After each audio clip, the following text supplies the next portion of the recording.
সাগর ভাই কিসে? আমার বন্ধু আছে না মিজান ভাই, হ্যাঁ। তো বিদেশ যাই পড়ছে। সত্যি? ও ভাই, আইফোন, মোবাইল, ঘড়ি অনেক কিছু লইছে ভাই, দেখলাম হ্যাঁ বাইরে লই দিতেছে। আচ্ছা তুই থাক, আমি যাই। और अभी तो रुको।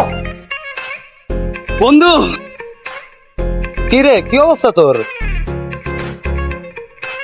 মামা তোর 5টা বছর পর আমি দেখতেছি, 5টা বছর তোর আমি ফোন দিছি, মেসেজ দিছি, তোর লগে কোনোভাবে যোগাযোগ করতে পারি না। মামা কই আছিলি তোর?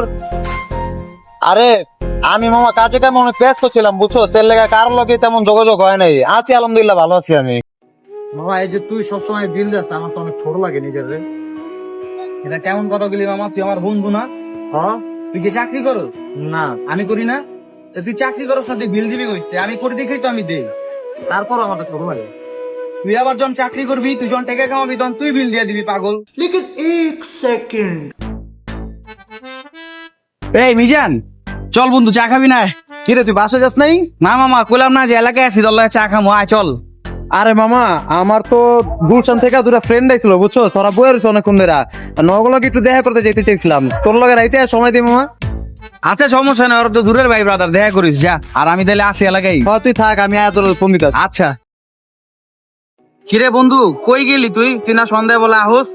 আরে মামা, কইলাম না তোর একটু ফ্রেন্ড গুলা দেখা করতে আমু, এই জায়গায় তুই একটু আটকে গেছিলাম, আবার বাইরে এসে একটু ফ্যামিলি নিয়ে, বুঝছস। ও আচ্ছা, সমস্যা নাই, অনেকদিন পর আইসস, ফ্যামিলি একটু টাইম দে। আচ্ছা আমি আসি বন্ধু এলাকায়, সমস্যা নাই। হ্যাঁ আরে বেশি সমস্যা হইলে তুই বাসায় জায়গা। না না না, সমস্যা নাই, তোর লগে বেলা চা টা খামু এক লগে। আচ্ছা তুই সবাই সব টাইম টাইম দিয়ে ফ্রি হয়ে আমার লগে যোগাযোগ করিস। আচ্ছা ঠিক আছে। আচ্ছা বন্ধু। আর মামা হুনো, 2 প্যাকেটে 5টা 5টা করে লাখি দিয়া দিও। আচ্ছা 5টা লাখি দিয়ে কি করবি আবার? ওরা 5টা তুই বাসায় লয়ে যাবি, 5টা আমি বাসায় লয়ে যাবো। বাসা খাবি না পাগল?